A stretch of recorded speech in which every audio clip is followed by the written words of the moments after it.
Assalamualaikum warahmatullahi wabarakatuh.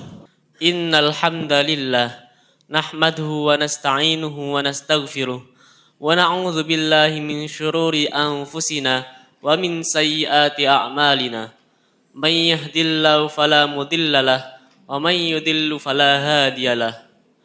Wa asyhadu an la ilaha illallah wahdahu la syarikalah.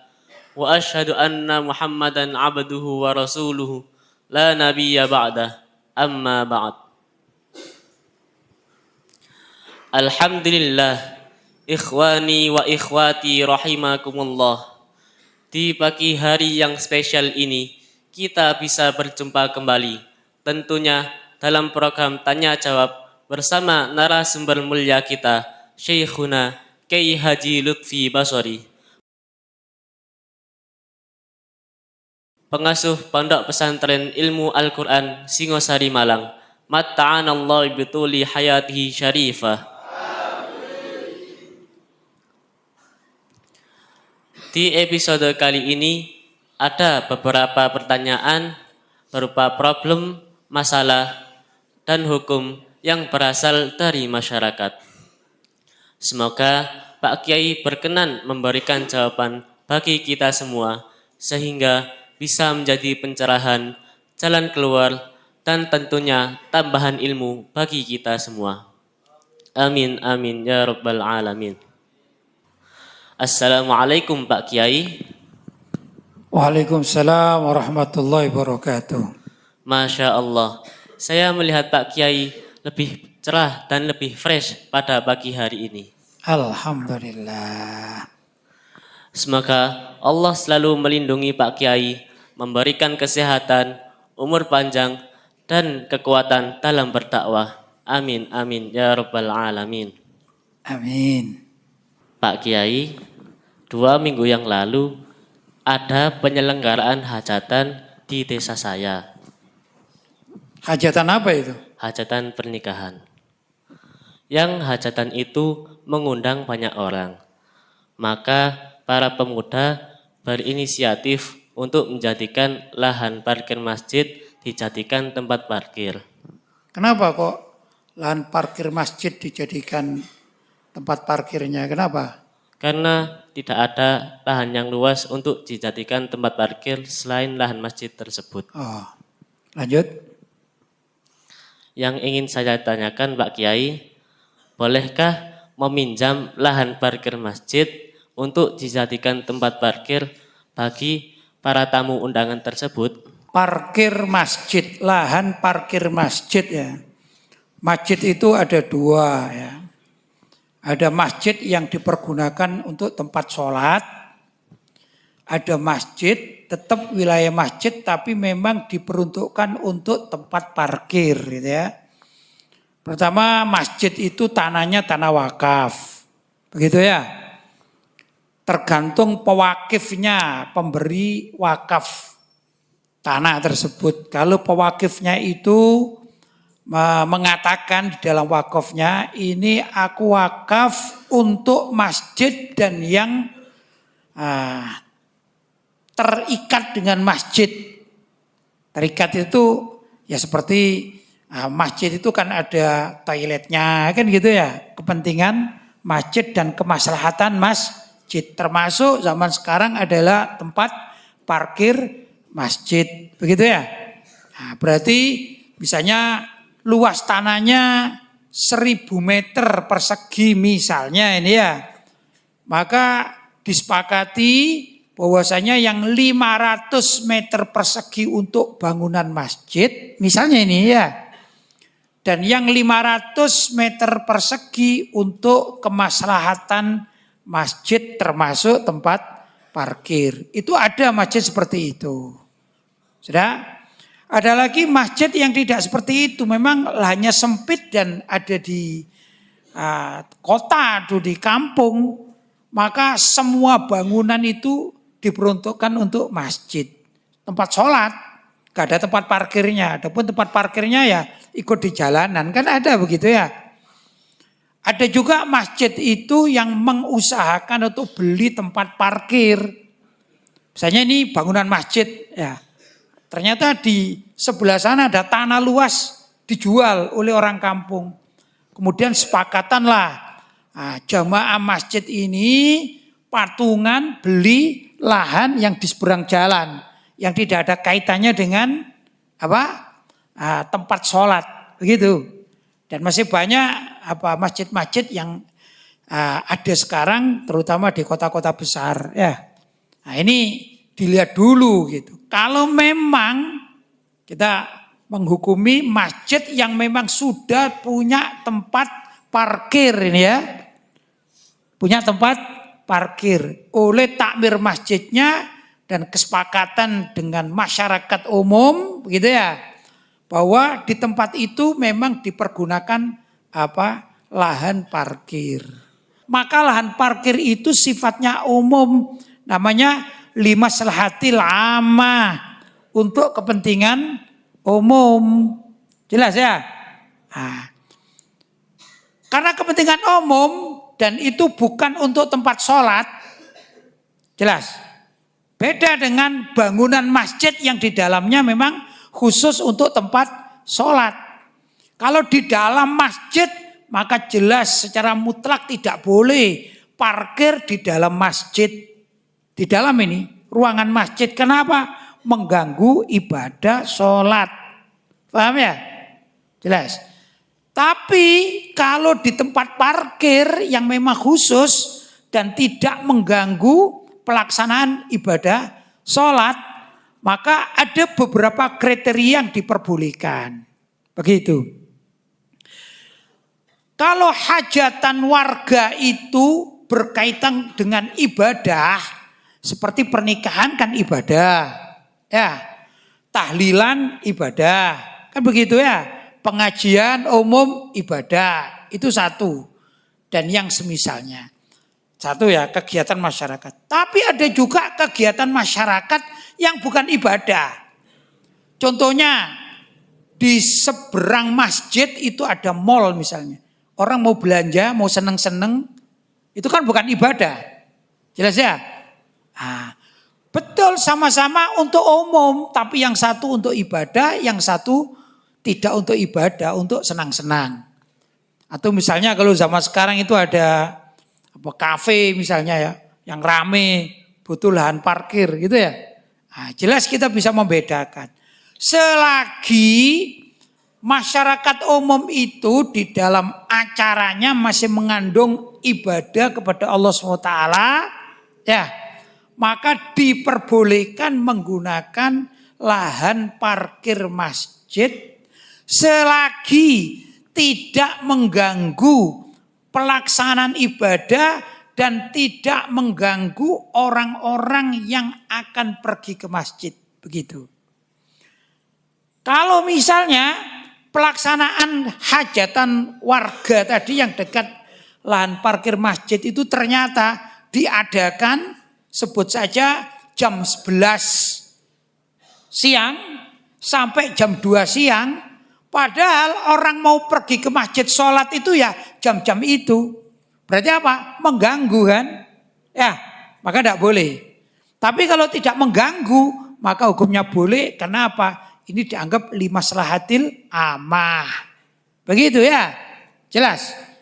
Sekali lagi, kegiatan yang diperbolehkan itu adalah kegiatan warga yang mengandung nilai ibadah.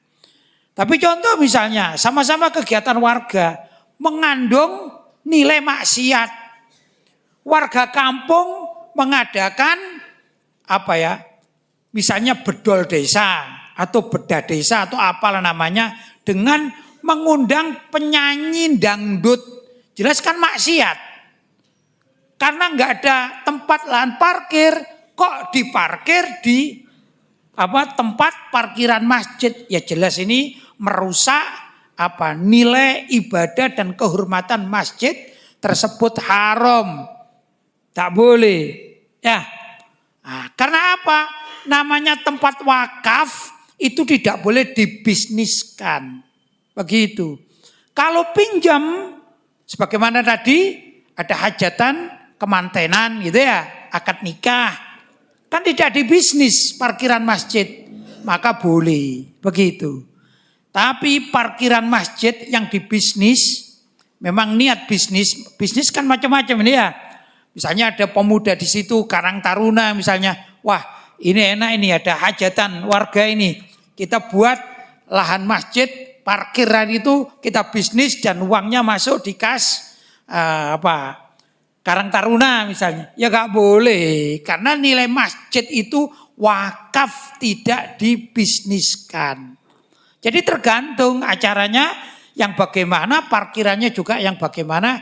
Tapi zahir dari pertanyaannya tadi, zahirnya tetangga masjid punya hajatan, mengakatkan keluarganya gitu ya. Kemudian mendatangkan tamu-tamu, gak ada lahan parkir, pinjam. Nah gitu kan? Pinjam lahan parkir masjid. Sedangkan akdun nikah termasuk prosesi ibadah. Ya, maka boleh tamunya menggunakan lahan masjid, parkir masjid maksudnya. Tapi juga dengan syarat, tetap dengan syarat. Yang diundang bukan orang kafir. Kalau orang kafir tidak boleh masuk masjid. Jadi tergantung tuan rumahnya. Karena ada tuan rumah juga yang nasionalis, semuanya diundang. Maka kalau yang nasionalis dan semua diundang, orang kafir pun diundang. Begitu orang kafir ini memarkir ini mobilnya di lahan masjid. Ini namanya penghinaan terhadap masjid, tidak boleh. Karena masjid ini memang milik umat Islam, tempat ibadah. Ya, jadi tergantung bagaimana situasi undangan tersebut. Begitu loh ya.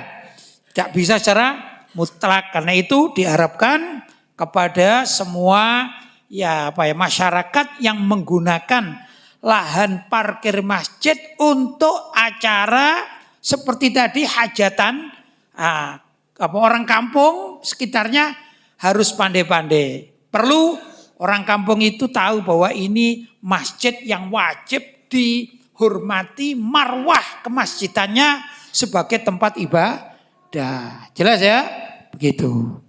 Pak Kiai, dulu kan di TV ada film Pocong Mumun.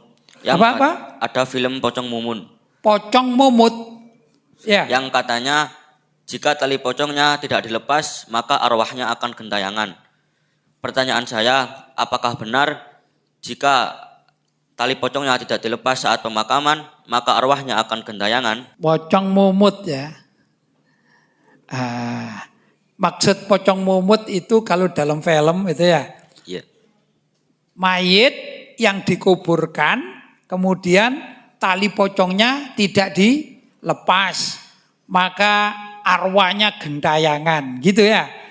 Bahkan mengganggu warga. Yeah. Jadi hantu gitu. Yeah. Gitu dalam film. Ya namanya juga film ya. Itu fiktif, film itu fiktif, tidak benar. Jelas? Jadi enggak ada roh gentayangan menjadi hantu, kemudian hantunya menggoda masyarakat, itu enggak ada.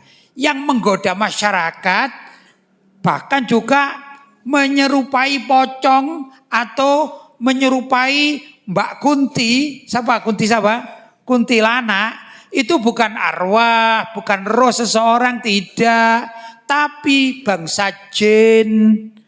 Jadi itu dari bangsa jin, yang menjadi hantu itu bangsa jin, bukan roh. Jelas ya? Hanya saja begini, di dalam syariat Islam, termasuk dalam pandangan Imam Romli radhiyallahu taala anhu, ya, mayit yang dikuburkan itu hendaklah semua ikatan ini itu dilepas, terutama ikatan pocongnya. Ya, sunnah begitu. Karena apa? Karena hendaklah mayit itu menyentuh terutama pipinya lah. Gampangnya begitu ya. Pipinya mayit itu menyentuh tanah. Karena itu biasanya kalau orang Jawa setelah dibuka ikatan pocongnya itu kemudian diberikan bantalan bulat-bulat begitu kan ya. Kemudian diletakkan di sebelah kepalanya, pipinya, agar apa? Agar pipinya itu menyentuh tanah. Itu namanya apa?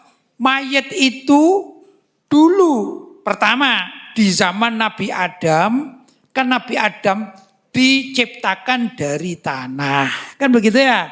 Nah, pada akhirnya setelah Nabi Adam mempunyai anak cucu seperti kita-kita ini, kalau mati kita akan dikembalikan ke tanah lagi. Dari tanah untuk tanah kembali ke tanah. Ya, maka dianjurkan untuk dibuka begitu. Kata Imam Romli radhiyallahu taala anhu, makruh gitu. Makruh kalau ada jenazah dikuburkan, kemudian ikatan pocongnya tidak dibuka, itu hukumnya makruh. Tapi bukan berarti sebagaimana dalam film-film fiktif itu ya, kalau pocongnya tidak dibuka maka akan menjadi roh gentayangan. Ini fiktifnya ini, nggak bener itu ya. Begini loh, roh itu nggak ada yang roh jadi hantu, itu nggak ada. Roh orang soleh, ini menurut para ulama, ditempatkan pada suatu tempat yang di sana diberi kenikmatan oleh Allah Subhanahu wa taala. Adapun tempatnya roh itu sendiri pun berbeda pendapat di kalangan para ulama. Sudah? Roh orang jahat juga ditempatkan pada satu tempat yang di sana disiksa. Jadi nggak ada yang namanya roh menakut-nakuti orang kampung, nggak ada. Rohnya orang apa dulu? Kalau orang jahat termasuk orang kafir, ya nggak sempat mengganggu orang. Kenapa? Karena hukuman ya di akhirat itu sesuai dengan perbuatan di dunia, dan hukuman atau balasan di akhirat itu dimulai dari kematian. Kalau orang itu baik, matinya baik, ya maka roh itu sejak hari tersebut mendapatkan kenikmatan dari Allah Subhanahu wa taala. Tentu dengan proses ya. Ada pertanyaan malaikat, proses. Tapi sejak itu sudah diberi kenikmatan oleh Allah Subhanahu wa taala sampai menunggu hari berbangkit. Sedangkan roh jahat ya, termasuk roh kafir, sejak mati itu maka dia akan mendapatkan siksa kubur. Karena itu ada istilahnya apa? Azabul kubri, siksa kubur. Bagaimana kalau roh tersebut adalah roh jahat? Apakah masih sempat menakut-nakuti masyarakat? Tidak sempat. Sudah dihukum duluan, disiksa duluan oleh para malaikat yang ditugaskan oleh Allah Subhanahu wa taala. Ya, sedangkan roh baik langsung menikmati kebaikannya. Enggak ada yang namanya gentayangan. Lah yang gentayangan itu bukan roh. Yang gentayangan itu adalah bangsa jin. Yang kata orang Jawa mendo-mendo atau menyerupai bentuk sesuai dengan keinginannya. Karena memang diizinkan oleh Allah bangsa jin itu bisa menyerupai apa yang diinginkan. Kadang menyerupai anjing yang hitam, ada juga menyerupai bentuk ular, atau menyerupai orang yang meninggal dunia. Itu memang begitu. Itu pekerjaan jin, jelas ya. Bukan pekerjaan roh. Roh sudah ada tempatnya sendiri-sendiri, begitu ya. Dan pendapat para ulama, tempat roh itu ada beberapa. Ada yang mengatakan roh baik langsung masuk surga. Ada pendapat demikian. Ini para ulama salaf loh ya, yang mengatakan. Ada yang roh jahat langsung masuk neraka juga ada. Ada roh baik itu di salah satu sumur ya, di salah satu tempat di sumur, tempatnya roh orang-orang baik. Dan sumur lain ini tempatnya roh orang jahat. Begitu ada pendapat para ulama. Ada juga yang di langit, tapi di langit itu tempat yang disediakan khusus oleh Allah Subhanahu wa taala. Ya bisa saja. Wong Allah mampu kan menciptakan surga, neraka, kan mampu ya. Nah, maka Allah juga pasti mampu menciptakan tempat roh. Cuman apakah kita tahu enggak tahu? Lah ini wallahu taala a'lam, namanya juga alamul ghaib kan begitu ya. Tapi intinya percayaan tersebut tidak benar kalau ada roh gentayangan hanya gara-gara apa? Ikatan pocongnya tidak dibuka. Paham ya? Jadi film apa tadi? Pocong Mumun. Pocong Mumun itu fiktif, enggak bener ya. Fiktif namanya juga film, kan kepingin laris, kan jualan itu, cari duit kan biar laris, ya sudah itu namanya bekerja. Gitu ya. Jelas? Baik. Pak Kiai, bolehkah kita menerima bantuan dana dari bank konvensional atau bank syariah untuk disumbangkan ke pondok pesantren? Bolehkah, pertanyaannya, bolehkah pondok pesantren menerima bantuan sosial dari bank konvensional maupun bank syariat begitu ya? Kita bicara bank konvensional dulu. Kalau bank konvensional itu kan bank yang jelas-jelas menerapkan hukum bunga bank, kan begitu ya. Yang jelas kalau dikatakan itu ada apa ya, dana sosial juga ada dua macam. Yang lewat bank itu dua macam. Ada dana sosial yang memang walaupun bank konvensional itu mengadakan sumbangan, menerima sumbangan. Begitu ya. Ada yang begitu. Kalau jelas-jelas ini bank hanya memotori untuk pengumpulan pengumpulan harta dana dari donatur-donatur, maka itu hukumnya sebagaimana pada umumnya tempat-tempat panitia-panitia pengumpulan donatur pada umumnya. Ya. Nah, tapi karena mengadakan bank, maka ya bisa dikatakan ada nilai syubhatnya. Kalau nilai syubhat itu dikatakan haram 100% belum tentu, halal 100% belum tentu. Bagi orang yang hati-hati, pondok yang berhati-hati di dalam dunia halal dan haram pasti menolak.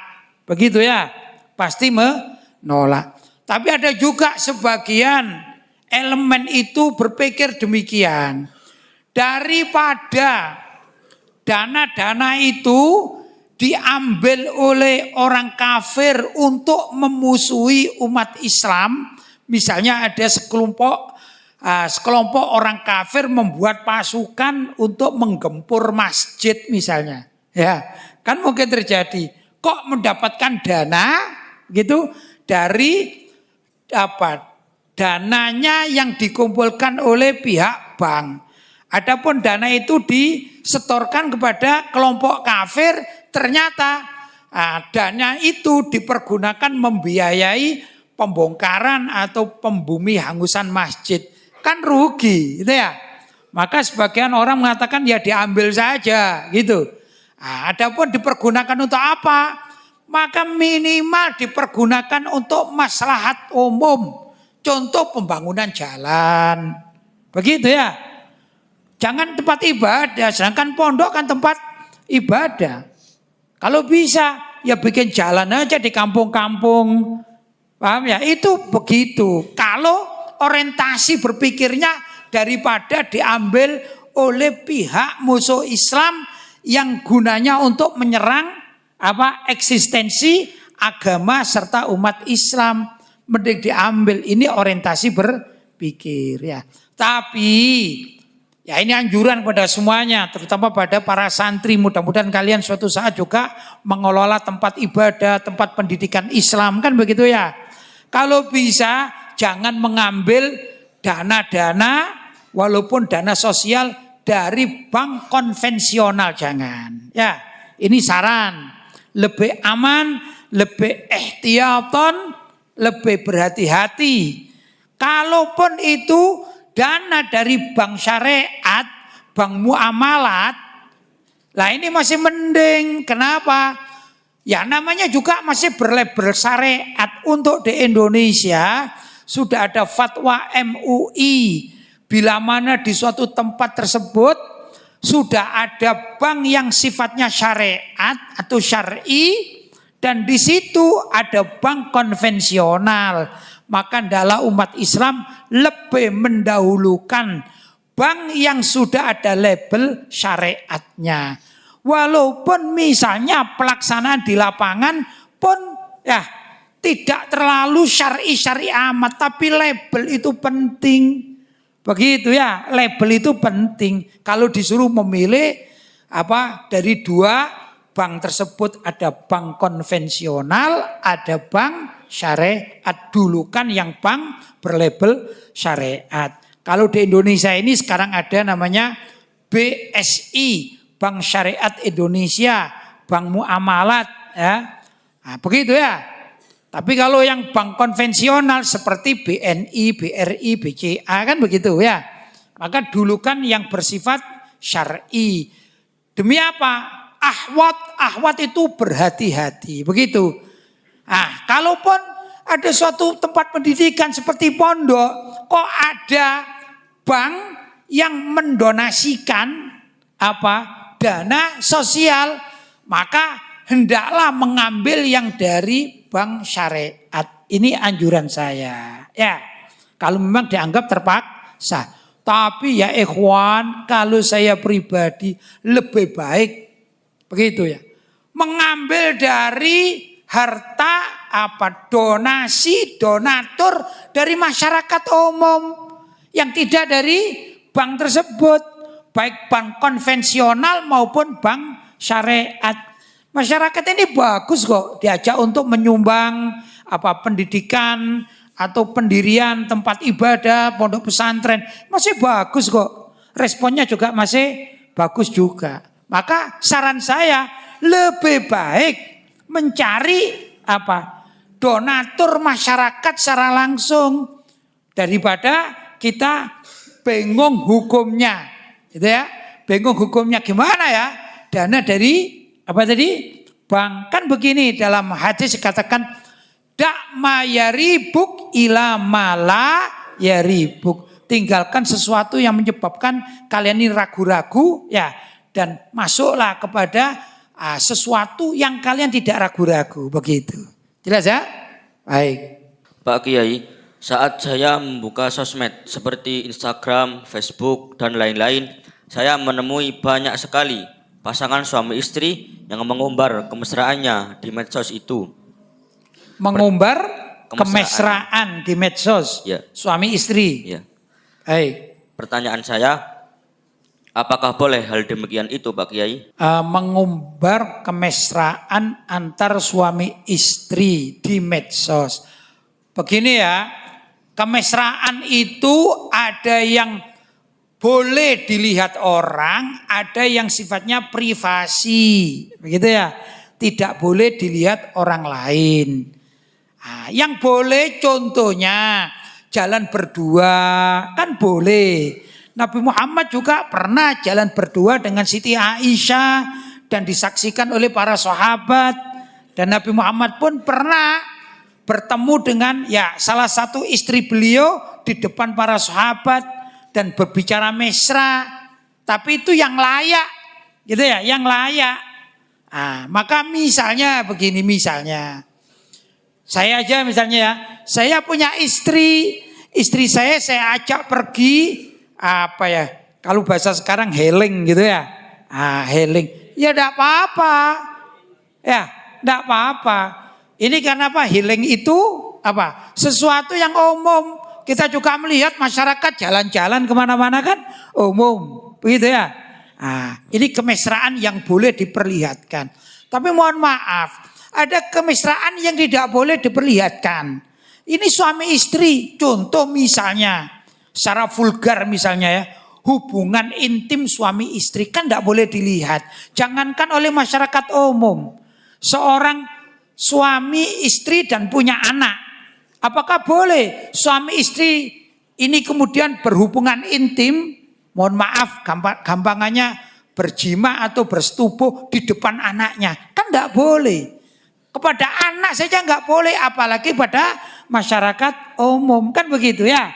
Maka ada batas-batas yang masih mengandung adab sopan santun, norma keagamaan dan kemasyarakatan, walaupun itu menampakkan kemesraan itu boleh masihan ya.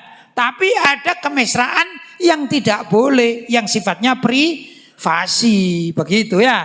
Jadi perlu dipilah-pilah. Kemudian saran saya juga bagi suami istri yang menampakkan kemesraan, contoh misalnya jalan di pinggir pantai, gitu ya, kan ada gitu ya, hanya berpegangan tangan, begitu saja, maka sebisa mungkin untuk si istri itu kalau bisa wajahnya ditutupi, kan ada ngedit kan bisa, ya, diedit dengan, kan kita hidup zaman sekarang ini dengan sesuatu yang dibuat remang-remang, gitu kan ada ya, ditutup begitu, demi menghormati istri tersebut, jangan sampai Anda punya istri dinikmati oleh orang laki-laki lain, jangan ya. Maka istri atau anak-anak kita yang mau dimedsoskan hendaklah ditutupi, diedit sedemikian rupa sehingga suaminya kelihatan wajahnya, sedangkan yang perempuan istri atau anaknya diberi diedit sedemikian rupa agar tidak vulgar. Begitulah minimal ya. Tapi kalau memang harus memilih, lebih baik mana kita bermesrahan yang boleh, yang lumrah dengan istri di depan orang lain, walaupun masih dalam batas-batas wajar ya, dengan tidak pilih yang tidak. Maka kemesraan dengan istri ya cukup secara privasi. Begitu ya. Ini anjuran dan ini lebih ahwat, lebih afdol. Begitu ya. Paham? Baik. Pak Kiai, saya punya teman. Yang teman saya ini adalah seorang mu'alaf. Masalahnya teman saya selalu mendoakan orang tuanya yang telah meninggal. Padahal orang tuanya adalah non-muslim atau kafir. Yang saya tanyakan Pak Kiai, bolehkah orang muslim mendoakan orang kafir yang telah meninggal? Baik, pertanyaannya bolehkah orang muslim yang mempunyai saudara atau teman kafir, ya, kemudian yang kafir itu meninggal dunia, bolehkah didoakan? Begini pertama, doa itu ibadah. Ad-doa'u mukhul ibadah, doa itu adalah inti dari ibadah. Paham? Nabi SAW pernah bercerita dalam hadis ini, beliau akan memintakan ampun kepada Allah untuk gitu ya, orang yang telah meninggal dunia tapi tidak Islam, masih kafir gitu ya. Maka dilarang oleh Allah SWT. Dilarang. Jadi Nabi tidak boleh mendoakan orang kafir yang si kafir ini sudah meninggal dunia. Begitu ya. Tidak boleh loh. Nabi saja nggak boleh apalagi kita. Paham? Bagaimana yang boleh seorang muslim mendoakan orang kafir itu yang bagaimana? Yaitu kafir yang masih hidup. Orang kafir yang masih hidup boleh didoakan, itu pun bukan doa ampunan, bukan, tapi didoakan agar si kafir itu dapat hidayah. Begitu. Dulu di zaman Nabi SAW, masih hidup tentunya, ada sekelompok orang Yahudi datang kepada Nabi. Kemudian orang Yahudi ini sengaja bersin. Orang bersin kalau di antara umat Islam kita katakan apa? Kita doakan apa? Yarhamukallah, kan gitu kan? Apa bersin? Hajing, kan gitu kan ya? Apa? Diucapkan yarhamukallah. Apa arti yarhamukallah? Semoga Allah merahmati dirimu, kan gitu kan? Dan rahmat ini adalah suatu yang luar biasa, khusus untuk umat Islam. Demikian juga kita besok masuk surga birahmatillah, gitu ya, dengan rahmat Allah. Maka orang Yahudi tadi ingin agar Nabi Muhammad itu mendoakan si Yahudi ini dapat rahmat.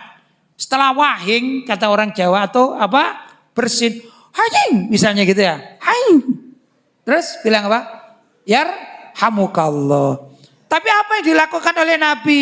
Enggak, Nabi tidak mengatakan yarhamukallah. Justru Nabi SAW bersabda yahdikumullah wa yuslih balakum. Semoga Allah memberi hidayah bagimu, hei orang Yahudi, agar kamu masuk Islam. Begitu. Dan memperbaiki pikiran-pikiranmu yang tadi itu.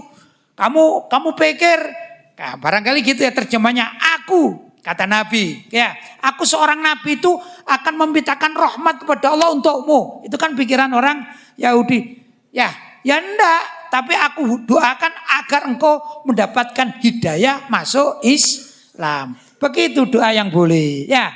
Yang kedua, doa yang boleh untuk orang kafir, kalau orang kafir itu punya dagangan, ya, maka didoakan, ya mudah-mudahan daganganmu laris, itu tidak apa-apa. Tapi kalau urusan akhirat, semoga engkau masuk surga, semoga engkau diampuni oleh Allah, enggak ada. Selagi orang itu kafir, tidak mungkin diampuni oleh Allah. Namanya juga kafir, baik hidup maupun mati. Nah, orang kafir yang kepingin diampuni oleh Allah, yaitu wajib menjadi mu'allaf atau masuk Islam. Kalau kafir pasti neraka. Gak ada orang kafir masuk surga, gak ada. Jelas? Paham? Baik.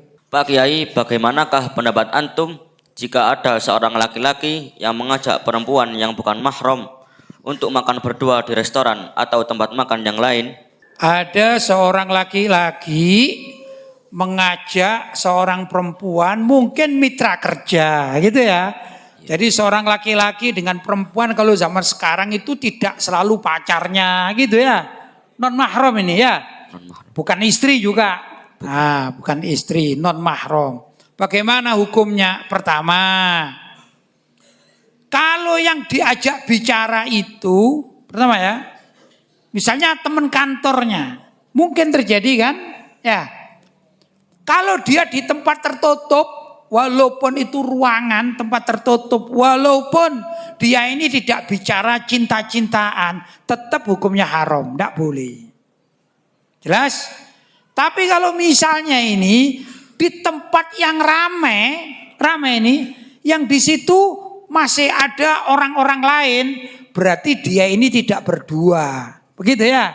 Masih tempat ada keramaian seperti di warung, di kafe, yang kafenya ramai, kan bukan berdua. Tapi kalau kholwat berdua, jelas haram, tidak boleh. Begitu ya? Nah, karena apa? Akan menimbulkan fitnah. Dan fitnah ini bukan sekedar fitnah dunia, tapi bisa juga menimbulkan fitnah akhirat. Kalau misalnya ini ada seorang wanita karir ini, kemudian harus menemui koleganya yang kolega itu laki-laki. Misalnya ini ya, maka hendaklah si wanita karir ini mengajak minimal kawan perempuan. Misalnya satu kantor gitu ya. Nah, itu minimal. Nah, nanti bertemu dengan koleganya atau mitra kerjanya akan mengadakan kesepakatan bisnis. Begitu. Jangan cuma berdua, jangan. Fitnahnya kalau berdua ini sangat kencang sekali, sangat kuat. Ya, maka itu dilarang. Tapi kalau masih ada, gitu loh. Masih ada teman lain, maka masih mending. Karena apa? Fitnahnya akan lebih bisa terjaga. Apalagi begini, saran saya, orang wanita kalau mau bertemu dengan kolega, saya katakan kolega lah. Kalau pacar sih nggak usah ditanya, pasti haram kan gitu ya. Karena ada niatan-niatan tidak baik, bukan mahramnya.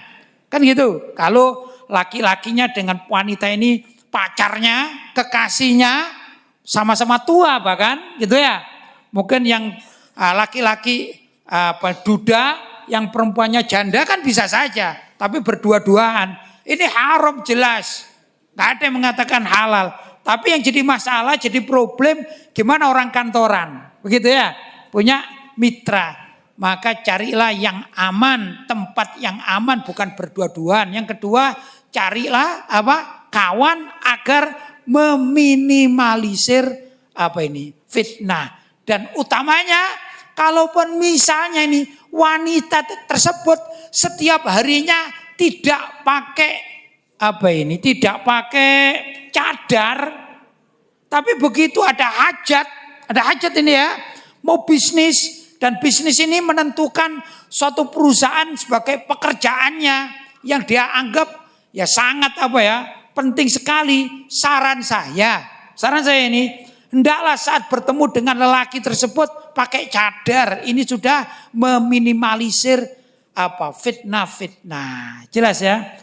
Tapi utamanya kalau saya menganjurkan, apalagi hidup di zaman sekarang, ya wanita-wanita itu ndak usah berbisnis yang harus bertemu dengan laki-laki berdua-duaan, kan bisa. Kalau terpaksa bisnis itu kan tergantung dari selera dan pilihan. Begitu ya. Agar apa? Agar wanita-wanita ini lebih banyak di rumahnya. Kalau terpaksa harus bisnis online saja. Begitu ya. Kita bicara zaman sekarang. Jelas? Apalagi gini, loh bagaimana saya tidak bisnis? Misalnya kata seorang wanita, saya ini janda ditinggal mati sama suami saya. Ya, dan saya punya anak kecil, siapa yang menghidupi saya? Gak ada yang peduli, maka saya terpaksa harus bisnis. Maka carilah bisnis yang aman untuk fitnah dunia, apalagi fitnah akhirat. Jadi pilihlah bisnis kalau memang bisnis ya yang aman. Lah kalau tadi kok ada 2 orang, laki-laki dan perempuan, karena pertanyaan juga tidak jelas, 2 orang laki dan perempuan kemudian makan bersama di tempat yang tertutup walaupun tidak pacaran gitu. Hukumnya tetap haram, jelas berdosa. Paham ya? Faham. Baik. Alhamdulillah, tanya jawab kita pagi ini telah selesai. Ditutup dengan pertanyaan dan jawaban yang sangat bagus. Semoga penutup ini dapat menambah ilmu dan keberkahan di pagi hari ini. Kami mengucapkan banyak terima kasih kepada Anda yang sudah standby mulai awal hingga tayangan ini selesai.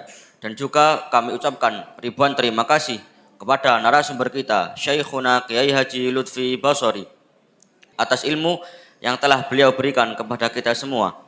Dan semoga ilmu yang telah beliau berikan kepada kita dapat bermanfaat di dunia dan di akhirat nanti. Amin, amin ya rabbal alamin. Saksikan terus video kami selanjutnya. Jangan lupa like, komen, subscribe, dan share sebanyak-banyaknya agar tidak ketinggalan video-video kami selanjutnya. Kami selaku moderator dan kru yang bertugas pamit undur diri. Sampai jumpa di episode selanjutnya. Wassalamualaikum warahmatullahi wabarakatuh.